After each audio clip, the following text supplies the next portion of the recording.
Hey, this is Evan Longoria of your San Francisco Giants, and you're listening to TortureCast. You're listening to a podcast by and for fans of the three-time world champion, San Francisco Giants.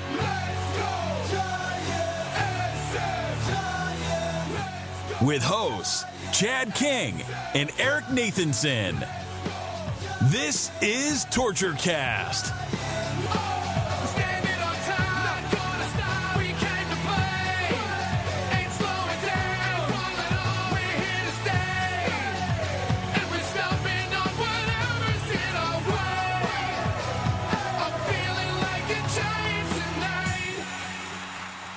It's Monday, April 5th, 2021, and this is episode 219 of the TortureCast, the podcast by and for fans of the San Francisco Giants. I'm your host, Chad King, and joining me today, as always, it's Eric Nathanson. What's up, man? It's hot here. Is it hot by you? Is it hot, really? Yeah, no, it's actually... Today. Oh, yeah, well, there you go with Vegas. No, it's like going to be 68 today. It got up to 88 last week or so. It was nice. It was a nice preview of summer. But when the AC kicked on, then my wallet was like, no more AC. Yeah, we got the it's AC too early. It's just the beginning of April. No, man. But yeah, I know you got a lot more coming your way in Vegas. Willie should be joining us at some point today. He does have some tree trimmers in his neighborhood, so it's too loud for him to broadcast right now. So if he joins, he joins. If he doesn't, he doesn't. But hopefully he'll be on for many more TortureCasts this year. We are currently streaming live on Facebook, and we're normally going to be doing this like we have been through spring, and typically every Monday around 12:15 Pacific. Next week there will be another exception to that, as I have some work stuff. I'm going to be scuba diving next week, but we'll let you know on our Facebook and Twitter when we'll record next week. But Eric, this is our first Giants regular baseball season podcast, huh? We can actually talk about real baseball. It may not be the best news in the world, but at least we're talking baseball. I can't believe it's April. You were reading, you were talking to start this. You're like, it's April 5th. And I'm like, wow, how did it get to be April 5th already? Like,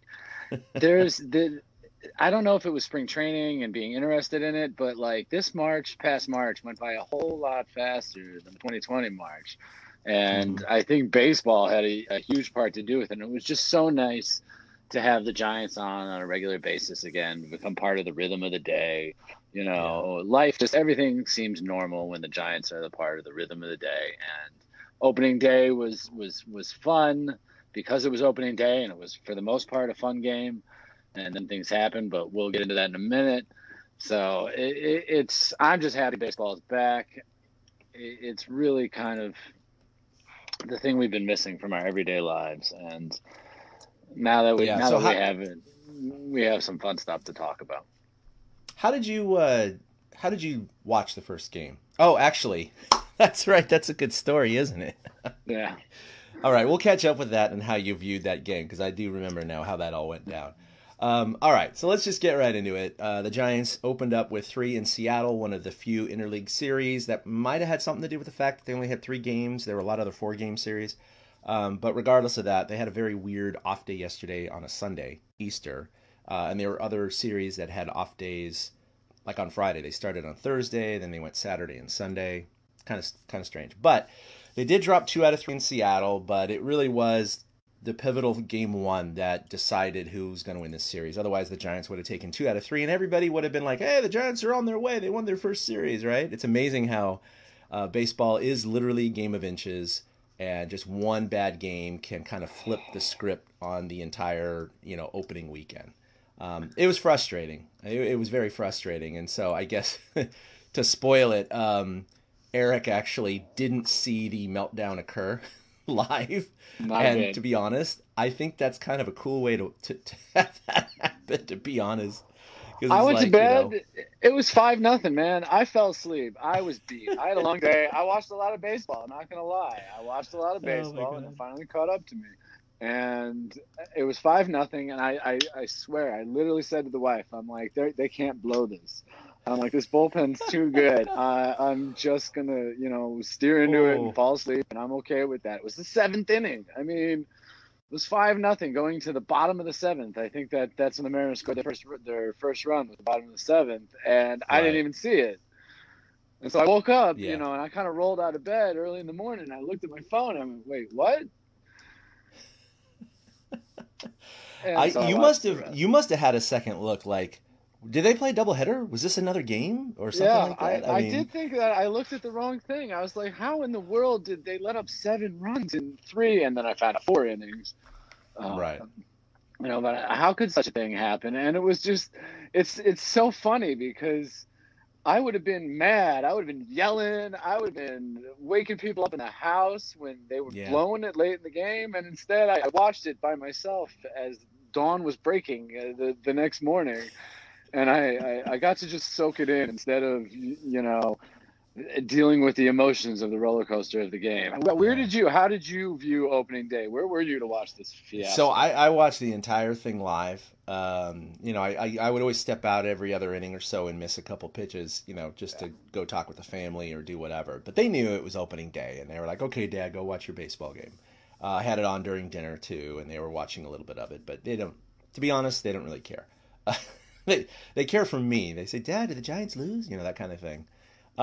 Yeah, I was watching it live, and like you said, when they were up 5-0, I was feeling good, feeling real good, thinking, okay, we got just a few more innings to go. And then it was 5-1, no big deal. You can't expect a shutout. Then they tacked on another one, 6-1. You're going into the eighth inning, And there was a moment like when, Gausman was Gausman. Sorry, I always mispronounce his name. I always want to say like Gauss, or it's supposed to be Gauss. I always say Gauss. I don't know why. It's like German or something, but it's Gausman. I always go Gaussman, like he's some I'll German get better at scientist. that. I say Gausman. Yeah, but it's apparently Gausman. Anyway, he was at 90 pitches in the bottom of the seventh, and he was taken out. And, it was one of those things where he was at 90 pitches. He had one out to go. And it was a lefty.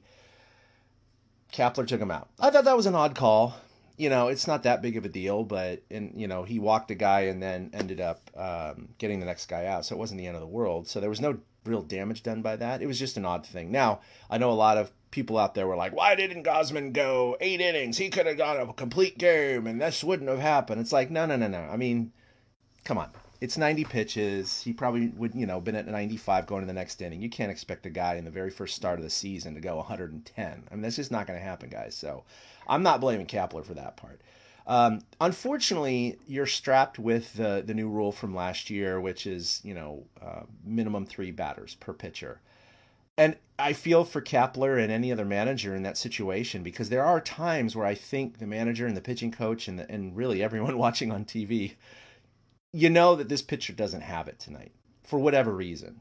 And I think a lot of it, what happened on opening night, was just nerves, was just adrenaline, because the primary problem the Giants pitchers had wasn't contact, it was just location. They were walking everybody. They were walking everybody left and right. And, they weren't hit that hard, to be honest. I mean, there was just too many base runners from the walk. You throw in an error there from Brandon Belt, who uncharacteristically launched it, past Crawford, which could have been a double play, but certainly would have been that one out, would have prevented 1 or 2 runs. So, you just had a collision of all these factors coming together. And the fact that Kapler couldn't do anything about it after 3 batters, that's when he could make his moves. And it didn't matter what button he pushed, right? Every button he pushed was just imploded on him. And it's frustrating in the moment, and you kind of want to blame the manager. But when you step back and kind of look at it analytically, it's hard because Kapler has the reputation of not knowing how to handle a bullpen. So I think the preconceived notions are already there. And you think, oh, well, Bochy knows how to manage a bullpen. It's like, well, true, but he also didn't have the 3 batter minimum rule. And Kapler stepped into this. And it's the first game of the season. I mean, I want to ask any fans out there who blamed Kapler for this loss, what would you have done differently? I mean, Gausman couldn't go that long. Let's just remove that from the equation. So then you got to go, okay, what could he have done differently? He couldn't control the error by Belt, right? No matter who he put in, they just walked the crap out of everyone. So the only thing I could see is maybe putting in, the closer an inning earlier, something like that. But then again, why? It's the first game of the season. You're not, this isn't game 162. You're not battling for a playoff spot. This is like, you got to go in and realize that this is a marathon, and it sucked. Well, there you go. Let McGee pitch longer. Yeah, but the implosion happened before McGee entered the game. Yeah, So no, the that's implosion primarily I'm is referring to the eighth inning. Yeah. yeah, the implosion is the eighth inning, and this is actually where I do come in some criticism of Kapler. Sure. I thought Whistler was fine. When Whistler's third batter got a base hit to center field to drive and run, it was like some broken bat little doink. It was not hard contact. And he had settled in. His sliders were getting over the plate. But after that batter, Kapler went out, played matchups, played percentages, played whatever the book told him to play ahead of time. And he went from Whistler to Yarlin Garcia. And I think that's where the biggest mistake came in. He could have stayed with Whistler and given him a shot to get out of that inning. I think that's where Kapler's lack of game flow, lack of seeing the moment that's in front of him comes back to bite him a little bit. And so while I agree the analytics say that he should have done this, my eyes told me Whistler looked fine. When I watched it back and I was like, oh, well, that was nothing. Oh, okay, that was just weak contact. He still has a double play in order right now. And that's all I was thinking about was Whistler had an opportunity, a double play opportunity. They still had a 6-2 lead after the first run that he gave up. So they were still within reach. But then, like you said, Yarlin Garcia came in and just flat out failed. And Tyler Rogers came in, and I don't want to say he failed, but guys were sitting on his pitches. The hit he gave up, the guy was just absolutely waiting on the pitch that he hit. And so it was just a frustrating way to lose. And I can't say that all of the decisions that Kapler made led to it, but the bullpen sure did not help him out. No, and Whistler, I mean, I'm not going to disagree with you. I think Kapler could have let him in or let him pitch to at least one more batter just to see if he could get out of the situation. But he did. I mean, I know it wasn't super hard contact, but 2 hits and a walk, and he didn't retire a batter. So it wasn't like, it's like, oh, he's doing great. It's like, yeah, I know it wasn't the strongest contact, but at the same time, I think he's going, okay, he's 3 batters got on base. Let's try someone else. And he went to Garcia.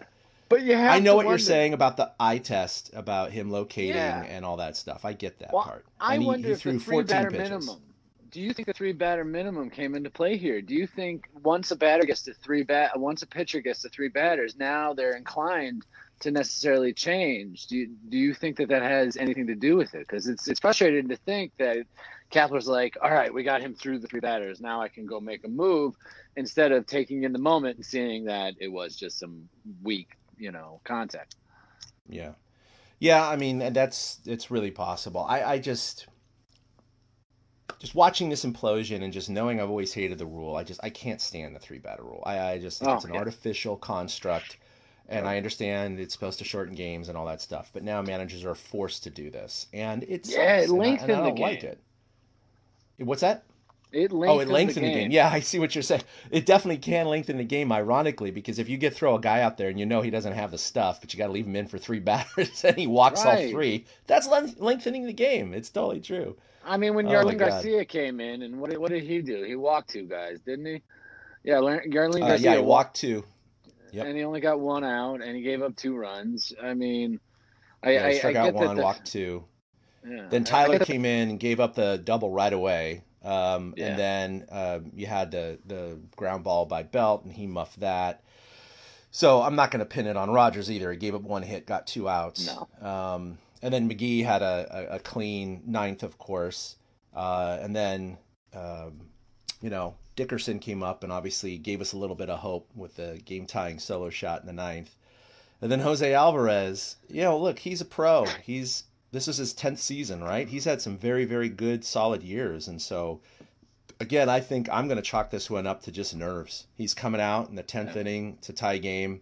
And you start with, again, another dumb rule. I hate it. Runner on second, right? So he just, he crapped the bed, man. And there's no other way to put it. Did. I mean, he just was like, it reminded me of the Bugs Bunny cartoon, the baseball, dun, dun, dun, dun, dun, walk, dun, dun, dun, dun, dun, walk.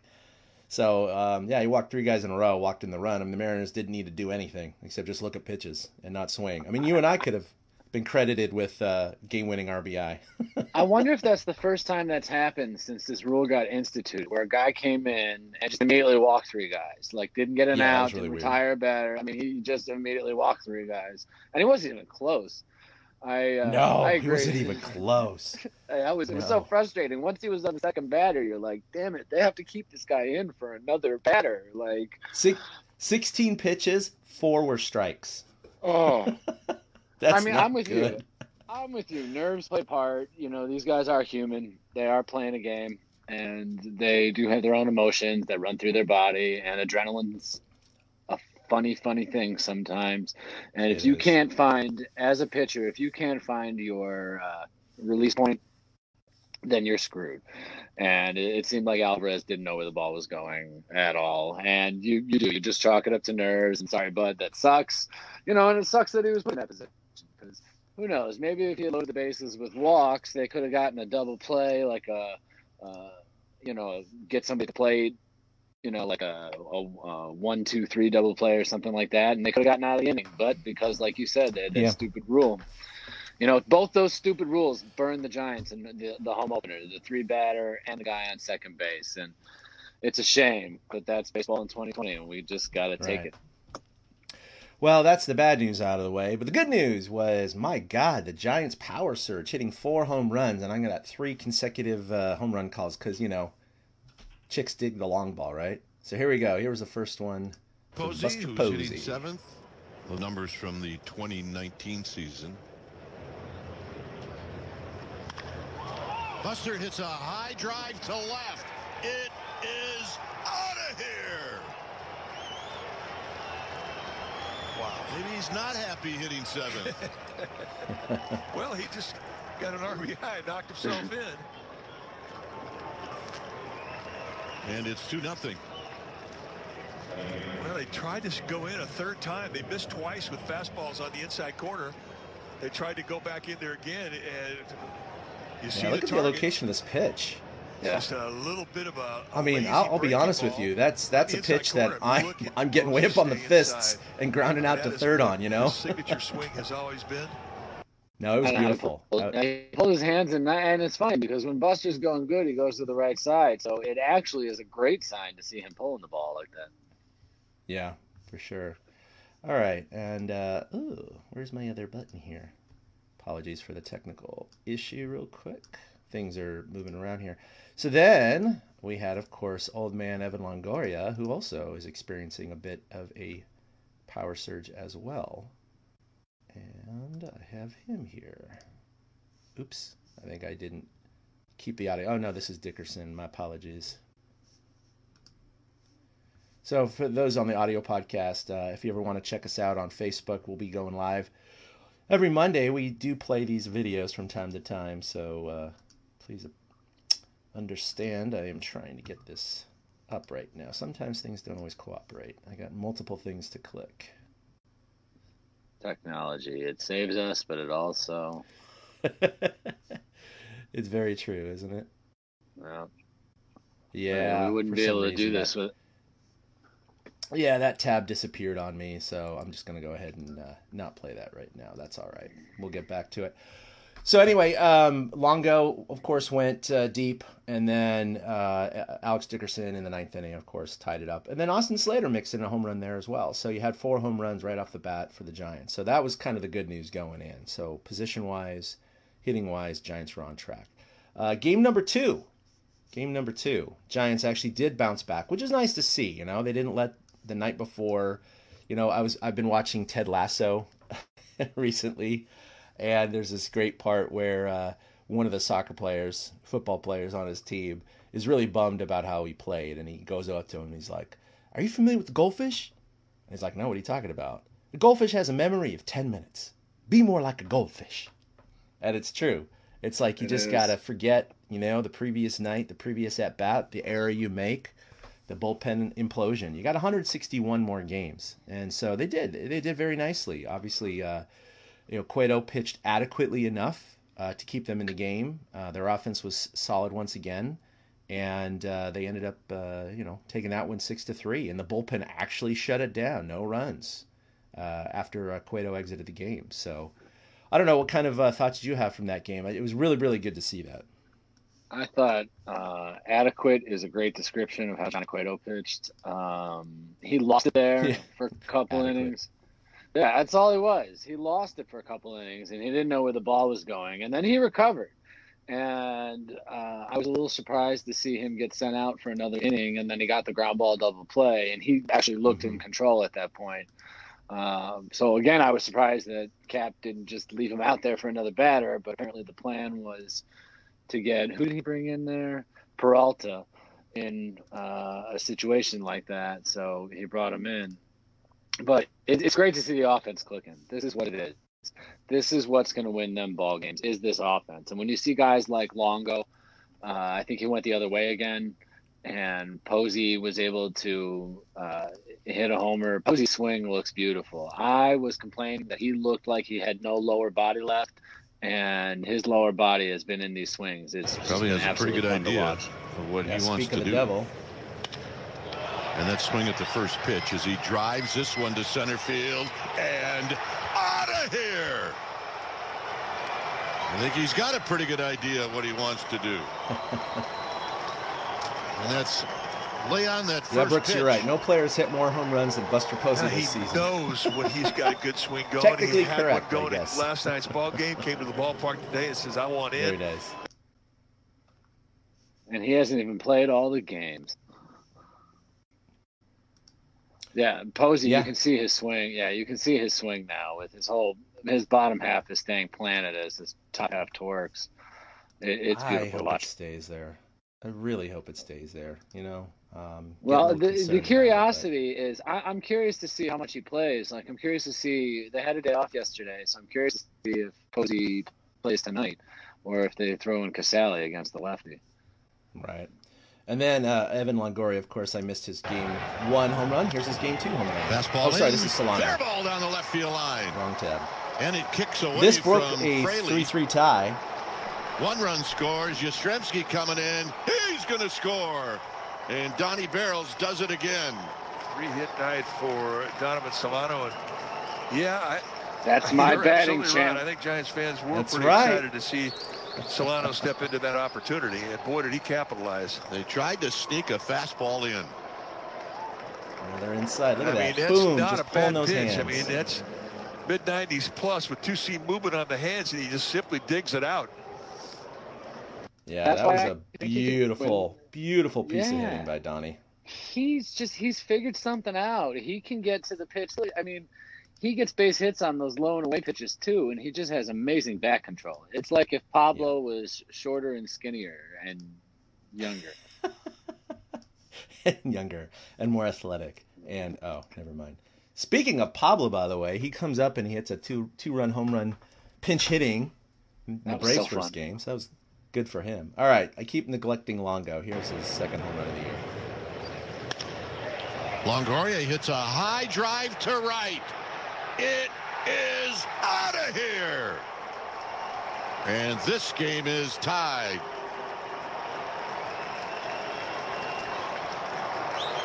He hits his second of the season. So what's great to see about this is Longo had a hot spring, and it's continuing right into the regular season. His swing was all this is the spring. Longo we've all been waiting for. Granted, this could all tail off. Consistently He just has a crappy season. Was use the field with power. It's great to see him start like this. From foul line to foul line. Here they try I and forgot where I backdoor heard it. Fastball at 95. But some scout or something And he said just Longo looks 5 years younger.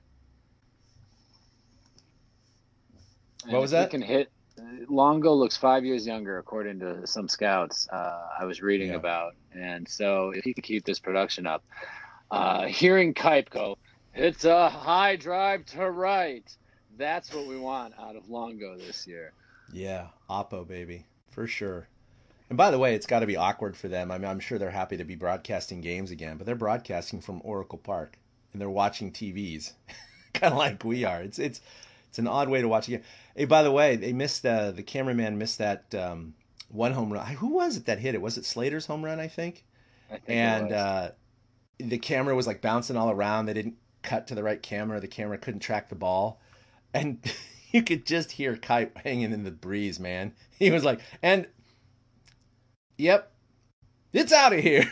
as he saw Slater, the camera picks him up starting around the bases and the home run, or the umpire is signaling home run. I feel bad for him. Right. I mean, that's got to be tough. I got to be honest. I've never been critical of NBC Sports' broadcasts of the Giants games, but like the first few games, there were a lot of glitches going on. It seemed like they had a lot of stuff to work out. Probably chalk it up to COVID times, but it seems like stuff like that happened more than one time. It was kind of Brooks funny. is recalling it was Longo's. Yeah, I couldn't remember which one it was. Because some of the highlights I think I had both Longo's though, actually.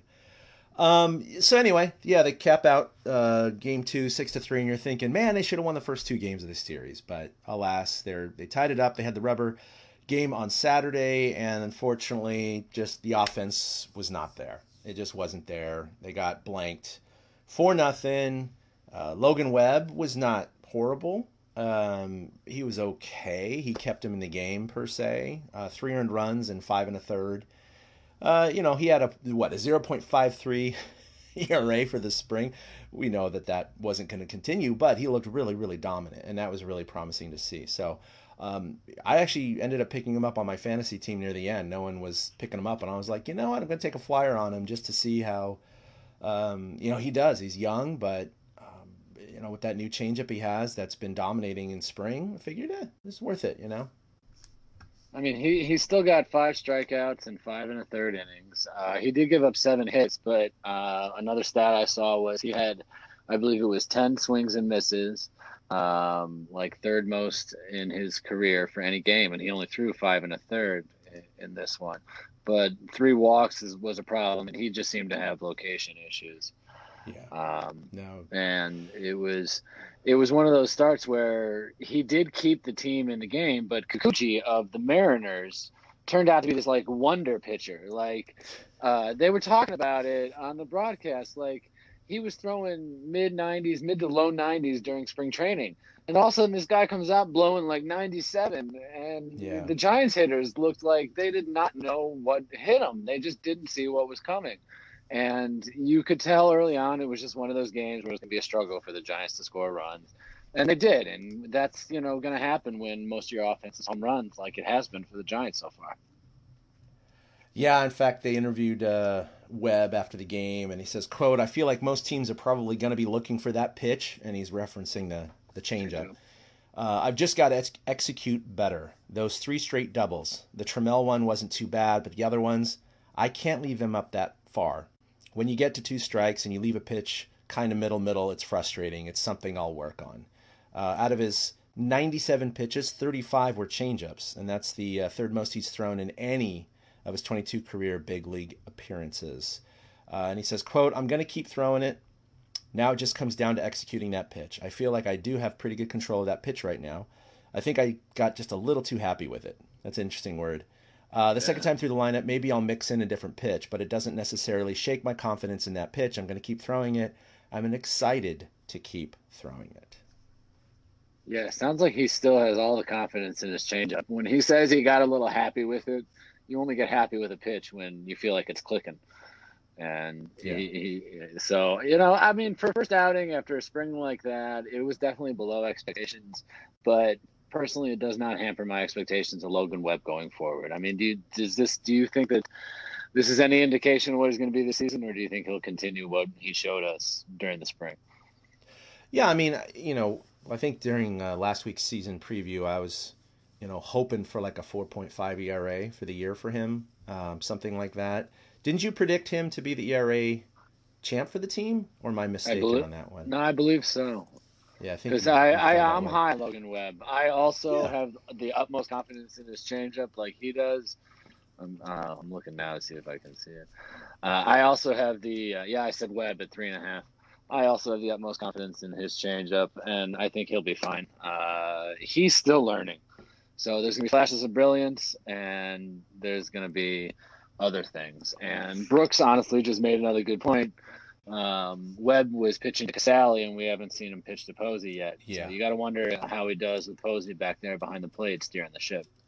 Yeah, that's a really good point. Buster's going to be catching probably 3.5 out of 5 games this year, 7 out of 10, something like that.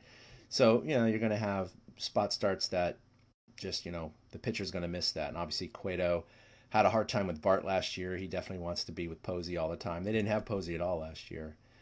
But, Flexen is a righty, and in that last game, they just couldn't do anything against him. Damn it, man. Yeah, you were on the wrong game. That's all right. Damn. I didn't want to point that out right away, but Damn. but Flexen is a righty in that last game. And last year, the Giants their OPS was much worse against righties. They hit lefties much, much better, which generally we thought was going to be good in the NL West because of how many lefties are stacked in the NL West. But they really struggled against righties, and it's funny that they hit the crap out of the ball the first 2 games against lefties, and then they come in against the righty and the righty reliever and just couldn't do squat. Microcosm, small sample size, and I think they stacked the lineup with 4 or 5 lefties. But Farhan even said in spring training after they got La Stella that he thought they were still one left-handed bat short. And this is why. This is what one of the weaknesses that they were trying to address. And so we'll see how the season bears out. But you're going to see teams that they all know this, right? They scout all the teams. They know how they do against lefties, righties, changeups, curveballs, whatever. So you might see some teams line up some of their starters to throw in an extra righty here or there throughout any given week. So we'll see. But yeah, 0 for 1 against righties. Yeah, well, it's funny. Haven't even scored a run. You mentioned that they are good against lefties, and they'll be facing lefties in 2 of the 3 games against the Padres coming up this week. You got Morion and Snell. I think that's how you say Morion. Morjon. I know it looks like Morjon, but we'll talk about that in a minute. But and Snell. So you kind of hope that this experiment of platooning, because that's what this is this year. This experiment of platooning is it works out in that way. Yeah, my favorite player name, though, to say over the weekend was the Mariners' Marmalejos. I love that name. That's an 80 grade name. That is a great name. Marmalejos. It sounds like something you spread over your toast in the morning. Yeah, a little orange. I'm just gonna have orange Marmalejos. Right. Okay, I'm not the only one. I think of marmalade. I totally do. Oh, that's too funny. I love it. It is. Oh, man. We got some banter here going on. Buster increased his trade value, and Buster won't be traded. Stop, we hit some nerves last week, too, talking about that, huh? Just a hypothetical I threw out there. I mean, I'll stand behind the take. I think it's beneficial for the team, but stop. Let the season play out. 3 games in. I don't. I can't. What? That's what many people say about Buster being traded. Oh man! All right, so I was Willie. Oh hey, Willie Dills. There we go. All right, one Willie Dills is joining us right now. What's up, guys? Can you hear me? Hey, how you doing, Willie? Good. It looks like you can't see me though. Nope. Yeah, I see you in the there. Oh, there you go. All yeah, right, I saw you in the preview, but you weren't coming up in the main screen. But there you are. So the tree trimmers are done. Yeah, it always used to mess with me on the Angry Chicken that Tuesdays they would cut the lawn, and they had these like little, it's like one of those little sit-on John Deere's or whatever, and the dude would ride around for like 35 minutes right at showtime. And it hasn't been a problem for so long, but today apparently they're knocking down like 6 or 7 trees that are right between me and the road. So they've been real loud all day, but they just stopped so I can actually talk into a microphone. Nice. Well, thanks for coming on, man. Well, Willie, exactly. That's what I was going to say. Willie, we just wrapped up talking about the opening series. So what are your thoughts coming away from the opening series? Where are you at? What did you see?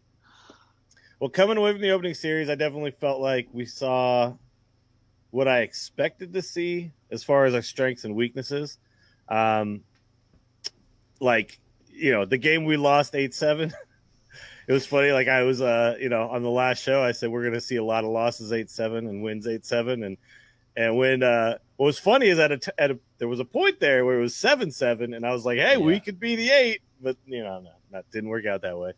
And then the game we won looked kind of like, okay, yeah, if we get a good start and a little bit of power and we don't have to go to the bullpen for 4+ innings, then we're golden, right? And that game worked out that way. And then we lost to, a right-handed pitcher horribly, right? Which is like, what I expected to happen. And so it was that's kind of exactly like that was our last right. thing we just mentioned was struggling against righties and 0 for 1 against righties to start the season. It was like we just watched basically 162 game season play out in 3 games, and I'm not happy about that. Like I was like, surprise me, guys. Okay, Buster Posey hit 2 home runs. That was a big surprise, and that was a welcome one. But so and the problem is that's the Mariners. Today is the Padres. We're definitely not going to get away with anything against the Padres. So, if they can kind of tighten the screws. What I really am hoping for is we need to just start making general movement towards having a better bullpen and better pitchers in general. I feel like the position players feel fairly solid and feel like kind of what I think they're a known quantity. But, man, our bullpen looked like trash when that first came in. I was so sad. And I'm like, we can't take them out until 3 batters, right? So if a guy comes out there and gets shelled in the first 2 batters, he's got to go one more. It's not going to be good for this team, But anyway, honestly, the win felt good. The first game, the offense looked good. I was pretty happy. We were texting and stuff about it. I was pretty happy until I wasn't. But it was, the good news was we got the 7 and we looked good getting there. You know what I mean? And then we got 6 the next day, and then of course getting 0 sucks. But. Yeah, we just pretty much summed it up, and it's one of those things where I know a lot of people were upset at Kapler, and Eric brought up the only gripe he had was that maybe Whistler could have gone a little bit longer, even though his results weren't good. Right? He gave up 2 hits, a walk, and didn't get an out. But the contact wasn't very hard. But it didn't matter. Right after that, Garcia, imploded. Tyler Rogers gave up the leadoff double. That scored 2. And then you have the belt error, which is not the pitcher's fault, right? That could have been a double play, but definitely would have been 1 out. And you just, like you said, Willie, I mean, you have this stupid rule about 3 batters. And so Kapler is kind of hamstrung. All the managers are hamstrung by that requirement. And, sometimes, especially opening day, where you got the nerves and the jitters and the adrenaline going, which is what I chalked up a lot of those pitchers, especially guys like Jose Alvarez in the 10th, where he's a veteran. He's not out there. He's not a newbie, but it's his first, appearance, and he walks, boom, boom, boom, 3 guys in a row, 12 balls and 16 pitches, right? Oh, my God. What a way to lose a ball game, right? But then he comes in the next day or the last game and goes 1, 2, 3 in the 8th, right? Granted, they're losing 4-0. But point is that I think a lot of it was just adrenaline and psychological stuff. So I'm not going to pin this one on Kapler, even though his, his former history doesn't really bode well for managing bullpens. Well, I'm trying to look up here how many pitches Kapler threw, and I'm seeing 0. So, I'm not going to put it on Kapler.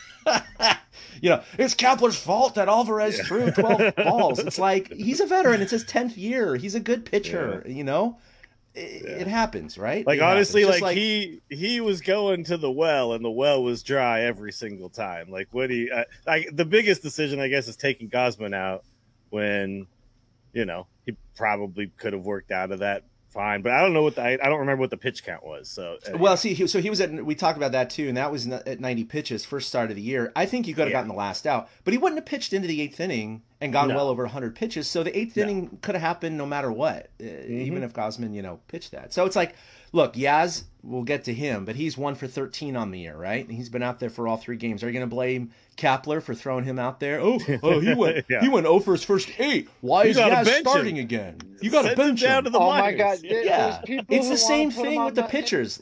They want to put him on the IL already. Yes, people are out there saying maybe 10 days will give him some time. Dude, we're 3 games because of the hit by pitch. Season. Yeah, come on, man. Give him a break. We're 3 games into the season. They're getting off days like every other day right now. Let the guy work it out. He just hasn't found a swing yet. Dude, how many times, have we seen a very good hitter start a season very cold? It happens all the freaking time. Or have a series where he goes 1 for 13. It's one series. Yeah. You know what I mean? Yeah. It's like, Kershaw got tattooed. Is he out of the rotation? Yeah, he sucks now. He's washed. He sucks. He's horrible. I mean, if Yaz goes 1 for 13 in August in a series, we're not going to be screaming to bench him or send him to the IL. We'll be like, all right, whatever. He had a bad series. Yeah, the overreactions are a little strong. That's why I can't go on Reddit anymore during a game. I used to go on the game threads. I can't deal with the hot takes there because they're so dumb. It just makes me feel it's like I want to argue with these people, but I know that I will not win an argument with an idiot, right? So it's For like sure. just leave it alone. By the way, I want to give credit to Eric. Donnie Barrels is getting the batting title this year. You're correct. Right? I mean, after one series, that's all I need. He's getting the batting title, all right? Yeah. Buster so he's Posey's clearly going hitting to hit 500 100 home runs. Yeah. Yep. Yeah. Yep. These are all realities, for sure. These are all things that are going to happen. 100%. So one of the interesting things we talked about this our season preview, and we knew that the roster was old only because of the legacy contracts. And this is the last year for Belt and Crawford and Posey, and we'll see if they're going to be any of them are going to be with the team next year.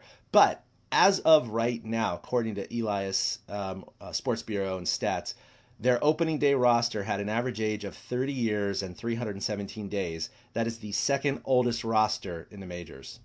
So, not saying it has anything to do with the bullpen. I'm just throwing that out there as a point of discussion. I thought that was interesting because you're thinking, oh, the Giants are getting younger. It's like, well, no, not yet. Well, the quote unquote younger we're supposed to be getting are all in the minors, right? Correct. None of them actually made the squad, no matter how good they looked in spring. So, yeah. The younger is there. It's just not on the major league field yet.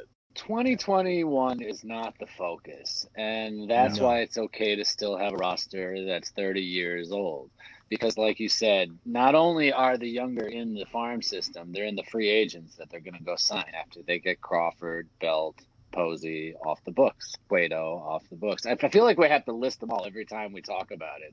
I know. You know, like, all these vets, this guy's, like I think everybody knows that all these old guys.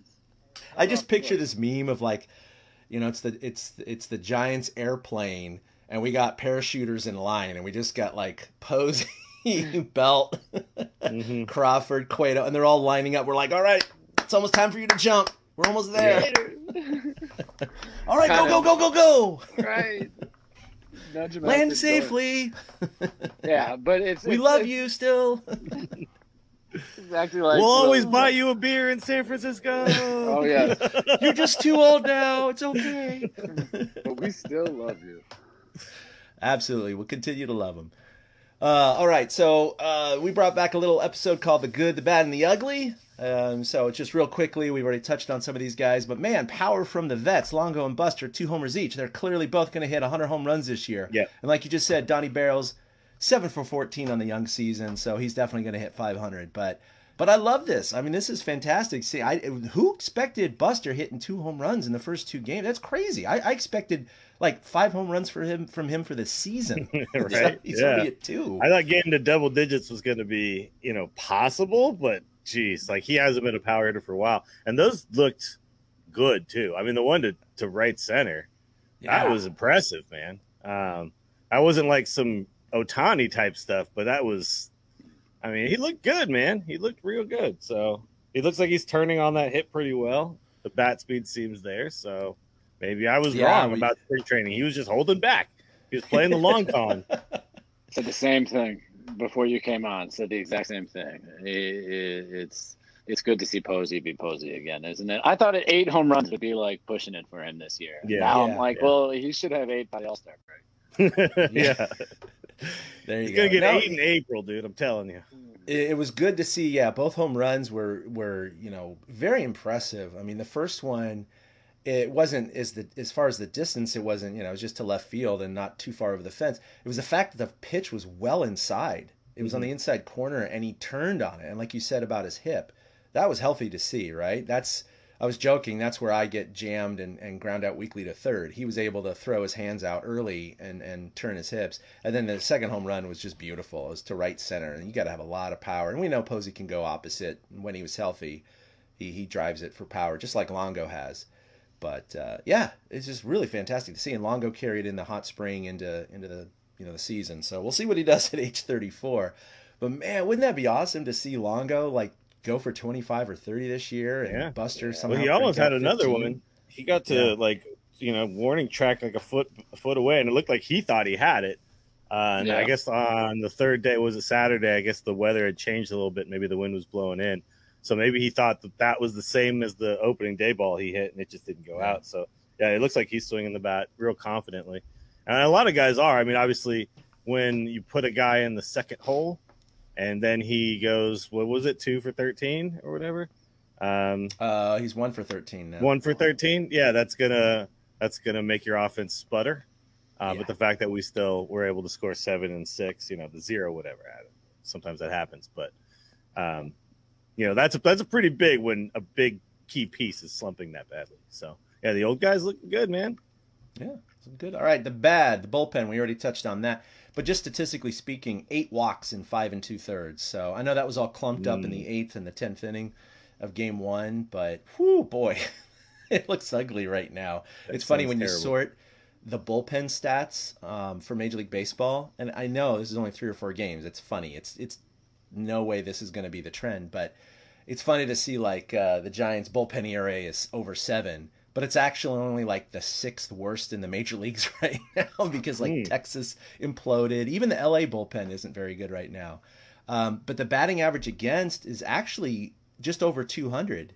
It's because they walked everybody, right? And the couple hits they gave up were all in that 8th inning. Yeah. So it's not like the bullpen is blowing up in terms of contact. It's just location. It's just walking everybody. So their whip is, almost 2 and those kinds of things. So it'll settle down. They already did in Game 2, putting up zeros, and they did pretty well yesterday too. Or the Game 3, I think Moranta was the only one who gave up a run. It was a homer in the late stages of the game. They were already down 3-0. So yeah, we'll see them settle down. And then of course the ugly, aside from the meltdown in Game 1, Yaz goes for one hit and 13 at bats, and he said, quote, "There's no excuse. I just stunk this weekend." So there you go. You heard it from the man himself. What else are you going to say? And it is interesting to think that maybe the pitch that he got hit by in the hand could have affected him, but at the same time, he was just taking ugly swings, guys. I don't know if that really had too much to do with it. He's just not there. Yeah, he looked like he was off balance, balance, right? Yeah. They talked about I think it was the first or second game that he kept looking breaking ball and then he kept missing it anyway.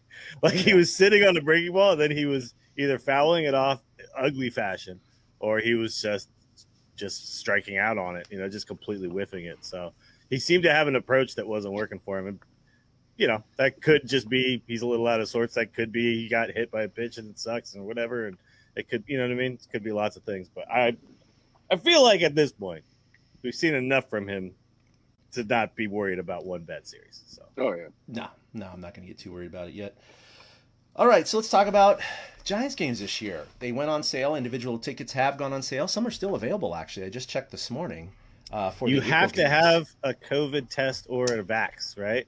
Yep, to get a ticket. That's probably why there are still some available. Because I thought that was interesting because single game tickets are not available in May at all. It's like they're all sold out and later in the year, but they're still available in April. And I think that has something to do with it, but I could be wrong about that. But yes, indeed, vaccinations or a negative COVID test will be required to attend games at least in the meantime. So what that means is your vaccination has to be at least 2 weeks active. So like, for example, I'm getting my second shot on April 15th. I can't immediately go to a Giants game. I have to wait 2 weeks until that vaccination card is considered good, right? So I'd have to wait till April 29th or so. Or you have to have a negative COVID test within the last 72 hours. So you got to have one within 3 days of attending your first game in a home series. And then children under 12 or 12 and under do not need any of those things. So, it's like my kids were going, "Hey, Dad, can we go to a Giants game?" But it's like, well, crap, I don't want to have to deal with, because the only tickets that are available are in April. And so that would mean even though my wife and I will be vaccinated with our second shots, we won't be good until like April 29th and April 30th or May 1st for her. And then the kids, well, Noah's okay, our son, because he's 11. But our teenage daughter isn't quite old enough to get the shot. She's 15. So she would have to get a negative COVID test. Me and my wife would have to get a negative COVID test, even though we'd just be a few days short. It's just like one of those annoying things. I'm glad they're doing it. I am. But I could see how it scares people off. It's like, well, crap, I don't want to sign up and go wait in line and hope my results are ready in time. And, I mean, we could be Texas and just be like, full capacity. Let's go, baby. Woo! I know, right? So. Well, I mean, you got to think that the vaccination rollout, the timing of it is why tickets are sold out for May, June, July, things like that. I mean, I know I myself, when we get off this call, I'm actually going to look into scheduling my first one because today is the day in Nevada that it opened up for my bracket, or I think everybody, because, I'm low on the list. So I wonder if thanks. I've been dealing with it since we opened up on Monday last week, and it's like I could drive 150 miles and get a shot, but if I'm trying to get one in Austin, it's like I'm checking at like 7 a.m. and it's like that's nope, what I'm worried about. Not available. Here. Yeah, that's what I'm worried about here, and I haven't looked into it enough. I woke up late today, but I wonder if other ballparks are doing this as well. I really haven't looked into it. You joke about Texas. There's no way Texas is requiring, you to come in with a negative COVID test. But you got to wonder, are places like Kansas City asking them to do that? Or is it just because it's California and it's under their rules and regulations? Even in California, the Dodgers, the Padres, and the A's and the Angels, they are not requiring the COVID test and vaccinations. It's unique to the Giants. Yeah. So like the A's this weekend, they had their opening series. That was not required. And it was a point of discussion here in the Bay Area because it's like they're right across from the Bay from one another, but one's requiring it, one isn't. It's just what the Giants are doing. They're just deciding to be more diligent about it and safer about it, which is fine. You and I had this discussion, a couple of times, Eric, where I've been very serious about this. I am always, distancing and wearing my mask and doing all these things. So I'm hypersensitive to it, hyper focused, hyper careful. But even I would feel safe being outdoors at a stadium with a mask on, being more than 6 feet away from my next patron without having vaccination proof or COVID negative test proof. So for me, the Giants are going the extra step, but I can understand from a fan's perspective, like what I just said 2 minutes ago. Crap, that's annoying. That's a lot of stuff to to do for the game. I mean, look, COVID makes a lot of things annoying, man. And the thing is, it's like I could choose to be like mad at the Giants, or I could choose to be mad because we're in a situation and they're choosing to play it a little safer than other people. Yeah. So, So we got. Oh, go ahead. No, I was just going to say, it's like, I feel like a lot of people are getting mad at the COVID stuff. A lot of people are getting mad at it. They're directing their anger in the wrong direction. It's like, yes, Correct. It's annoying. It's annoying. It's all annoying. Getting COVID and dying is annoying. It sucks. Like, it all sucks. We all think it sucks. Nobody's happy about it. We have a comment here wondering if everyone is COVID free, why do people have to wear masks and social distance? And the same person said Giants have become political. Look, we don't like to become political on the show, but I'm going to say I completely 100% disagree with that take. They are not being political. And I'm sorry, but you're being obtuse about that. The Giants are not being political. This is not a liberal versus conservative, Democrat versus Republican thing. And I'm tired of that take. I'm tired of it. This is about safety. It's a health crisis, man. It's a freaking health crisis. A political situation. How does this help them politically? This isn't like voter rights or like, you know what I mean? COVID-19 doesn't care. It doesn't care. No, it doesn't care. And every variant that switches, it doesn't say like, oh, I'm going to spawn off and I'll be the Republican. We've got a new liberal strand of COVID. That's not how it works. That's not how any of this works. I mean, scientifically, we can have the discussion of, is this too much? Yeah, you know what? I think there's debate there for that. But it's okay to be too safe. It's like, do I need to always wear a seatbelt driving down the freeway? Well, no, I'm not necessarily going to get in an accident, but it's a good safety measure to have in case I do. Well, it's the same thing. That's all the Giants are doing. Is it going to prevent COVID? Well, it's going to do more. It may not prevent actual COVID transmission, especially with cases getting lower and lower by the day. But it's okay. They have the right to do this. And in no way is this I'm sorry, it's not political. They're just being extra safe. And they're trying to be a good neighbor. Yeah. That's what the Giants are doing. They're trying not to unleash COVID across their city.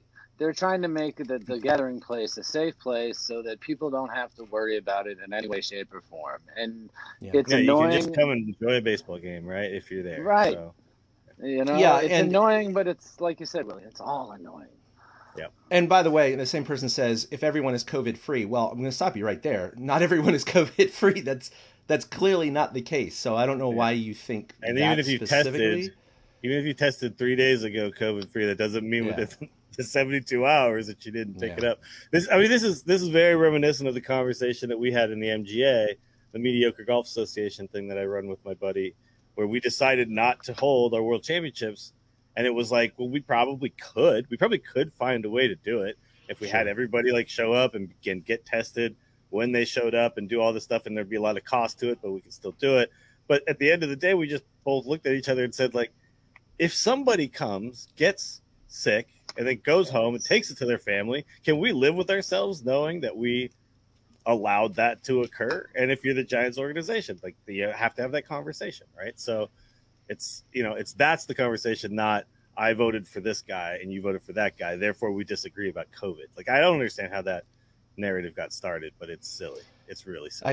I still don't get it, but that's okay. The Giants are being. We can talk about safe. why. That's a completely different. I was going to say that will be political. I have a hint of why. I'm just gonna let it go. Yeah, but we'll you can listen to other podcasts for that answer. Right. You can listen to our Heart Edition podcast. We definitely get political on that. All about that. Yeah.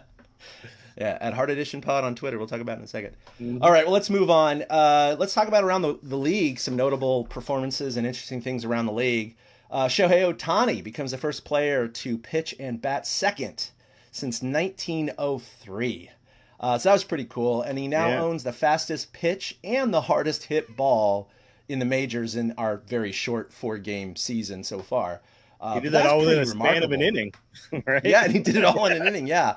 Exactly. Yeah. He threw that pitch in the first inning. It was like 101 point something, and then hit a ball 115 miles an hour into the stands. So, and then he left the game with general soreness after like a horrible misplay by the Angels defense. It's like, this guy can't stay on the field, man, and we all want to watch him play. I think he's okay from what I've heard, but it's just like, God, can we get to watch this guy?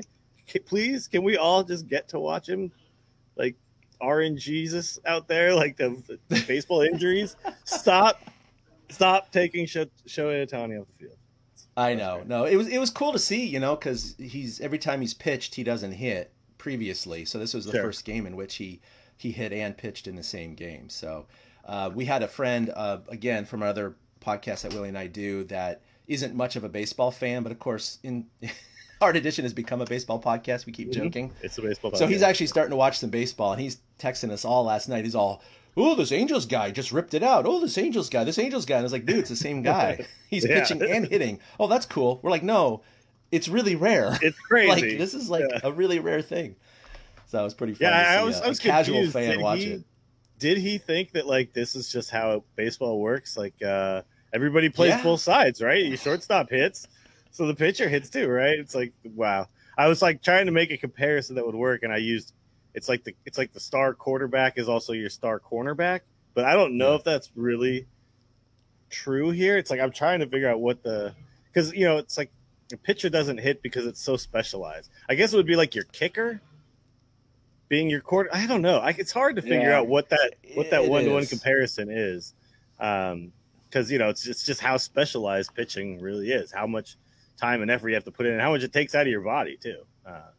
It makes a huge difference. I think the most amazing thing is that, playing high school ball and just seeing this everywhere, just seeing other players who've come, especially the most athletic players, like your shortstops and center fielders, and even a lot of your catchers. A lot of them were pitchers, right, and shortstops in high school, and a lot of them just hit bombs all day, right? They were the best hitters in their league, and it's so funny to see these guys who dominated in high school, some of them even in college in terms of hitting, but then when they become specialized pitchers in the major leagues, it's like all those reps go away, and then they become crappy hitters. And it's the strangest thing to me, because you think, like, you have your exceptions like Madison Bumgarner and a couple others like that, but it shows you how you really do need to keep up those reps over years. You can't just drop them for 2 or 3 years in the minors and then concentrate on pitching and then hope to pick up that bat and pick up where you left off in college or high school. It's also just how difficult hitting in the major leagues is. It shows it's like that needs to be a huge focus for you to be able to do it. Like, that's why we're the only sport, baseball's the only sport where you got to toil in the minors. Like, you're 19 years old coming out of college. They're like, all right, you're in the pros, buddy. I mean, I guess they have their G League, but just whatever. it's like essentially you just go straight in, and it's like, yeah, so got to learn some intricacies, but in baseball you got to learn how to hit a curveball, a changeup, a fastball, a sinker, a slider. It ain't easy, man. And then Mercedes from the White Sox started off the year 8 for 8. That was pretty cool to see. And so he's now the first player in the modern era, dating back to 1900, to begin a season going 8 for 8. That what's funny is this is all the same series, because the White Sox and Angels just played a 4-game series, and this Yermin Mercedes guy, like, that was the big matchup in last night's game, was Ohtani pitching to Mercedes. Can he get this guy out finally? And I think he did. Twice. I know he struck him out one time, but like, I'd never heard of Yermin Mercedes, and you have to wonder if Eloy Jimenez hadn't gotten injured for the White Sox, if we would have ever heard of Yermin Mercedes. But apparently 76-year-old Tony La Russa knows what buttons to push for his hitters, because I still can't believe that guy's managing the White Sox, Tony La Russa. That's crazy. Yeah. I don't know. He needs to go get another DUI. 76 years old. I know. I mean, back in the day, the managers managed until they died. So, Yeah, it's true. I think I could, like, you think about these old guys, you're like, yeah, they were old. Jesus. Nowadays, it's like, you got to be able to jog out to the mound at least. Dude, I love, oh my God, why am I blanking on his name? Holy crap. Tigers manager. Oh, Jim Leland. He just be smoking in the dugout, even like in the 2000s with the Marlins, right? Yeah. He's just sitting there at the end of the dugout, just like. That's what I want to see. I want to see more of that. A lot of cursing and smoking in the dugout. Maybe a little flask too. Just mix it up. I think I'm ready for the player manager to come back. Yeah. Give me the player manager back. That was sweet, man. Back in I'm the putting day. myself in. Yeah, Pete Rose, and you got Frank Robinson, you got others. Yeah, man, I want to see that again. That'd be pretty good. Baseball has some weird stuff. Buster's one of those guys who can do that. Yeah, Buster, player manager. Let's go. Yeah, Kapler gets fired mid-season, replaced by Buster Posey. And then Buster agrees to trade himself. And well, I was gonna say, Buster gets cold, but his trade value's high. I trade myself. Oh, that'd be great. Oh man. Okay, and then Houston. Okay, Eric and I last week. Yeah, Houston's gonna get the wild card, but Oakland's gonna take the West. Well, boy, those took a serious dent in the first weekend of the season. I said the Angels would win the West. I'm sorry, you said the Angels. Okay, all right, my bad. I also had Oakland. I'm pretty sure. Yeah, you did, Will. I'm looking. Maybe it was you, Willie. Yeah, I didn't look at it. I was just going off memory. But okay, two of us had Oakland, and those took a nice dent. They're already 4 games back, 4 games into the season. Yeah. 0-4. Man. I was so annoyed yesterday that Ty, because we had our MGA golf tournament, and Ty was like, "Gonna go watch baseball," and I was like, "I'm gonna go, I don't know, watch Netflix." Right. I was like, "Screw you, dude." I finally finished watching The Flight Attendant on HBO Max yesterday because the Giants weren't on. Yeah, it was so weird. I'm like, it's Sunday. Why? It's Monday's the no baseball day, not Sunday.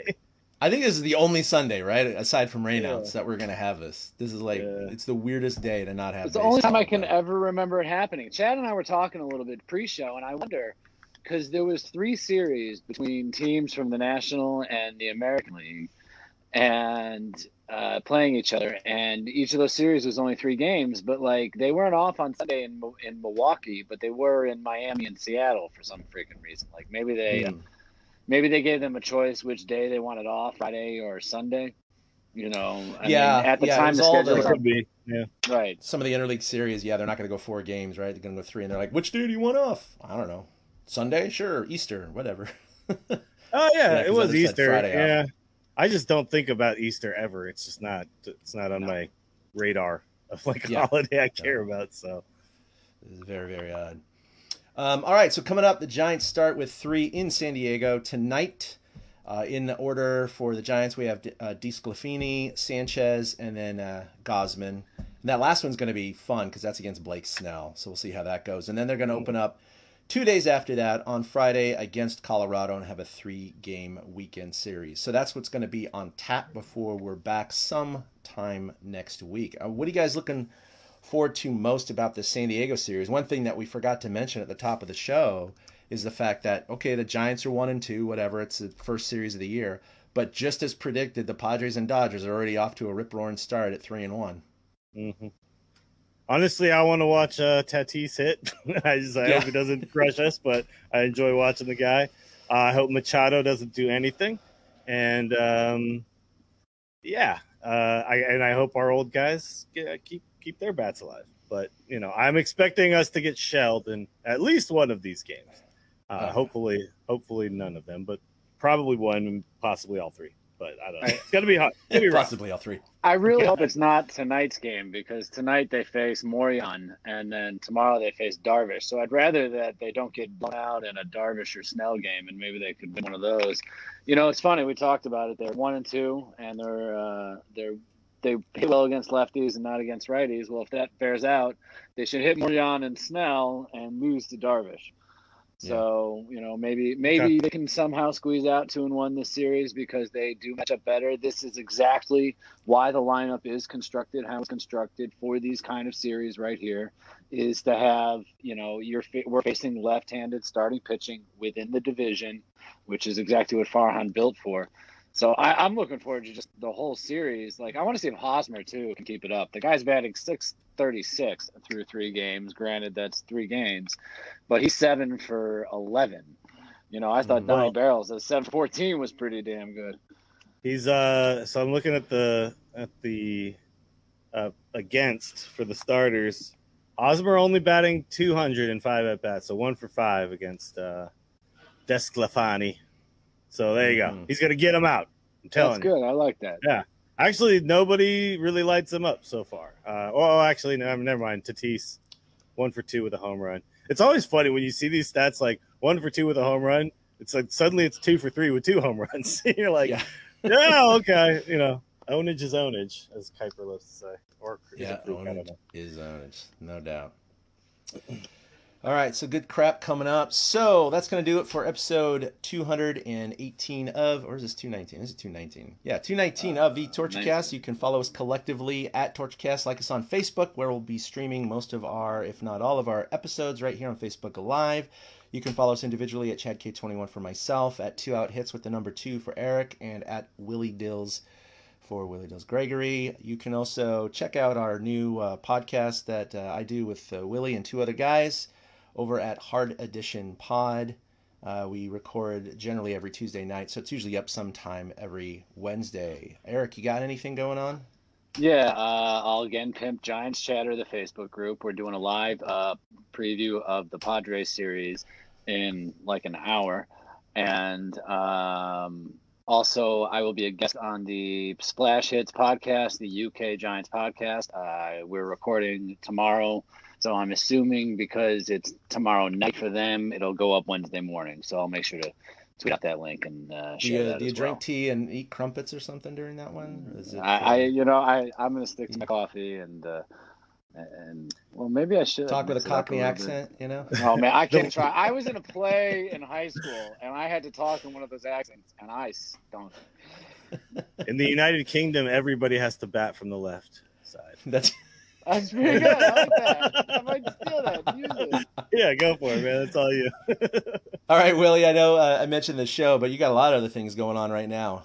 Mostly the show. If you are interested in golf, the Mediocre Golf Association season has officially begun. Pretty much all of our locations. The Austin location looks to be growing a little bit, so if somebody lives in Austin, Texas, and they want to join, mjtour.com is how you can find out more info if there's a chapter in your area.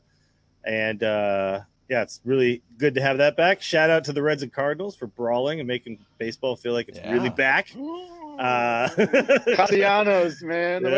Just standing over the pitcher. Good old fashioned, like we brawl, and then all of a sudden another brawl randomly, sparks up in the between the bullpens. It's like, yes, baseball, yeah. And other than that, twitch.tv/Willie Dills, where you can find me streaming Hearthstone. But I'm not streaming it until they fix a card. But apparently they're going to. The game is a complete, utter disaster right now. Oh, I haven't been hearing things about that. Yeah, it's so stupid. And I'll talk about it during whenever I actually stream. I might talk about it tomorrow on Hard Edition, because that's a place where we will talk about video games. But Right. I have a lot of. It's basically a rant. It'll be a rant. So look forward to that tomorrow. Yeah. Hey, and by the way, I don't mean to toot your horn for you, but didn't you win the MGA tournament, the Rebel Am this weekend? I did. I won the tournament yesterday. Yeah, me and Ty were teamed up, so we won the team portion of it, but I also won the individual. I had to go to a playoff. And we played one hole. I hit my drive just right of a bunker, but really far. So I was only like 90 yards out from the green. I landed on the green. I looked over. I wasn't paying attention to what the other guy was doing because he was on the other side of the fairway. I looked over and he was like down in a ditch, and then he pitched it over the green, and then he duffed it short. And I was like, all right, MGA, baby. All you got to do is I made a 5 and I won, which is, that's how you do it in the MGA. Hey, man, sometimes that's why it's the MGA, right? Exactly. That's right. Yeah. Sometimes a pitcher can get a win in relief giving up 3 runs, right? It happens. Exactly. Yeah, totally. Yep. Yeah. It's all good. All right, everyone. Hey, thanks for tuning in again. We're really enjoying this live streaming content. Keeps us regular as well. Speaking of being irregular, next week we're going to have to figure out another time. Like I said at the top of the show, I'm going to be diving all day Monday. So we'll figure it out and we'll put it out on our social media. But in the meantime, thanks for joining us for episode 219. We'll see you sometime next week for 220. Until then, go Giants. Boom. A big thank you to everybody for listening to the TortureCast, the podcast by and for fans of the San Francisco Giants. Follow us on Twitter at TortureCast. You can also like us on Facebook or check out our blog at torturecast.com. I also want to say thank you to Ashcon and Bailey for letting us use their song Feeling Like a Giant for our intro. For Ben Lee and Chad King, my name is Willie Dills saying, we'll see you next time.